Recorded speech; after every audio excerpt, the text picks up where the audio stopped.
Hello everyone, good morning. আশা করছি তোমরা সবাই খুব ভালো আছো, সুস্থ আছো। আমরাও ভালো আছি। আমরা এখন বাগডোগরা থেকে বেরোলাম বাড়ির উদ্দেশ্যে। তো আমাদের এখান থেকে দেখাচ্ছে 589 কিলোমিটার্স, 12 ঘন্টা 55 মিনিট শো করছে। তো চলো, জার্নিটা ভালোই গেল মোটের ওপর। ট্রিপটা আমরা এন্ড করতে চলেছি। একটু গ্লিমসেস, রোড গ্লিমসেস দেখিয়ে দেবো তোমাদের, শেয়ার করব তোমাদের সঙ্গে কীরকম কী রাস্তার কন্ডিশন। তো লেটস স্টার্ট দ্য ডে। আমরা যে হোটেলটা ছিলাম বেশ ভালো, বিচ স্টপের জন্য বেশ ভালো, পরিষ্কার পরিচ্ছন্ন। তো আমরা ঠিক করেছি বাগডোগরা আসলে এই হোটেলেই থাকবো, মানে বেশ ভালো হোটেল। ইনক্লুডিং আমরা ডিনার 2504 টাকা দিতে হলো, 2504। তো ইটস ওয়ার্থ ইট। ডিনারটা দারুণ ছিল, ফ্রাইড রাইস ছিল, তার সঙ্গে চিলি চিকেন ছিল, মানে আমরা যা বলেছি সেটাই দিয়েছে, তার সঙ্গে একটা ক্রিস্পি চিকেন ছিল, বেশ ভালো ছিল। তো চলো জার্নি স্টার্ট করি। এখন 6:30 বাজে।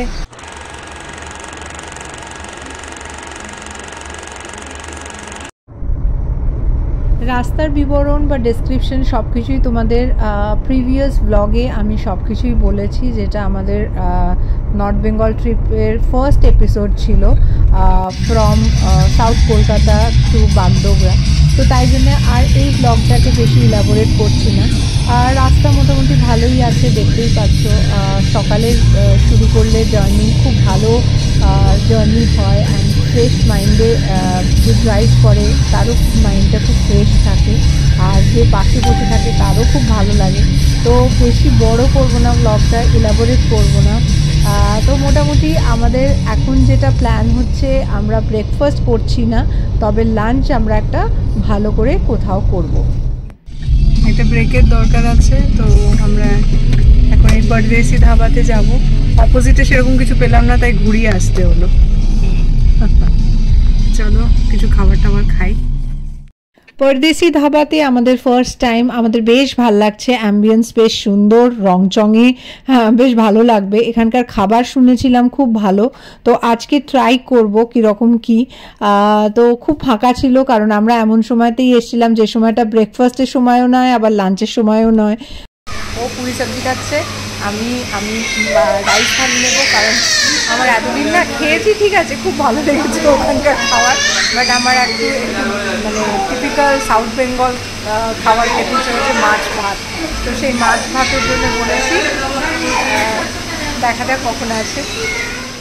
আমি তো একটা পুরোপুরি বেঙ্গলি থালি নিয়েছিলাম, তার সঙ্গে একটা জাম্বো সাইজের একটা ইলিশ মাছ ছিল, ইলিশ মাছ কাঁচকলার একটা ঝোল ছিল জিরে দিয়ে, খুব টেস্টি ছিল। অ্যান্ড তার সঙ্গে একটা পুরো ঘি কাঁচা লঙ্কা দিয়ে একটা ভাতের একটা পুরো পনির, তার সঙ্গে রসগোল্লা, ডাল, টক দই, নানান রকমের ভাজি, এঁচোড়, এভরিথিং, মানে সব কিছু ছিল।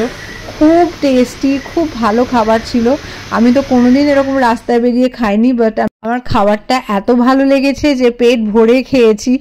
তারপরে আবার ভয়ও করছিল, অনেকটা জার্নি করার আছে, বাট যতটুকু পেরেছি খেয়ে নিয়েছি। আর ইলিশ মাছটা জাস্ট অসাম ছিল, অসাম ছিল, কি বলবো, এত টেস্টি, এত টেস্টি। বাড়িতে রান্না করলে আরও বেশি ভালো লাগতো, বাট খাবার ছিল ওভারঅল খুব ভালো। তোমরা যারা এদিকে জার্নি করবে, আমার মনে হয় পরদেশি ধাবাতে এসে খাওয়াটা দি বেস্ট অপশন। তোমরা যা চাইবে মোটামুটি এখানে সব কিছু পাওয়া যায়। তার সাথে এখানে একটা জিনিস খুব ভালো পাওয়া যায়, সেটা হচ্ছে রাবড়ি পাওয়া যায়। তো যারা মিষ্টি খেতে ভালোবাসো তো রাবড়ি নিতে পারো। তার সঙ্গে এখানকার স্পেশাল কিছু মিষ্টিও পাওয়া যায়, যেগুলো আমরা টুকটাক নিয়েছিলাম, বাট খেতে পারিনি, বাড়িতে এসে খেয়েছি। মেনলি ইলিশ মাছটা খাও।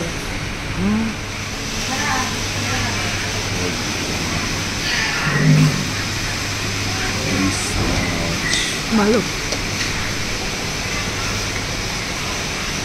এই সেটটা বড় আছে। ওরা সাবাস, কি সাইজ! ডিম, এটা তিমি মাছের সাইজ, ইলিশ মাছ, ডিমওয়ালা, ভালো।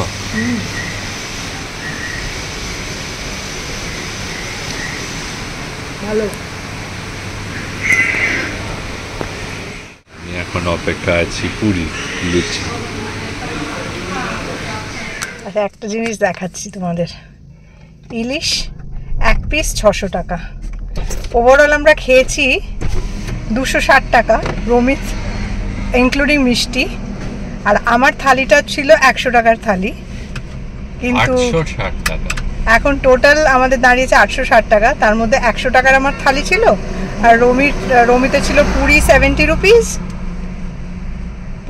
পরে আবার একটা 60 রুপিসের পুরি নিয়েছিল, রাবড়ি 1 প্লেট 100 টাকা, আর সুইটস দুটো ছিল 15 করে 30 টাকা। মেইন টাকাটা পড়লো আমার ইলিশ 500 টাকা এক পিস। দেখে নাও ভালো করে। একটা ছোট্ট ভ্লগ তোমাদের জন্য বানালাম, আশা করছি তোমাদের ভালো লাগবে। যদি কোনো কারণে তোমাদের এই ভ্লগটা ভালো লেগে থাকে তো please do like, share, comment and subscribe to my channel.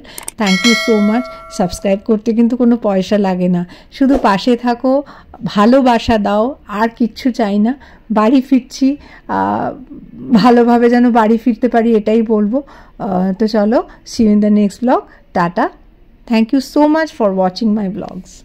আরও আর একটা কথা, যে এই নর্থ বেঙ্গল সিরিজটা তোমাদের কেমন লাগলো মোটের ওপর প্লিজ কমেন্ট করে জানিও, আশা করে থাকবো তোমাদের কমেন্টের। তো চলো, টাটা।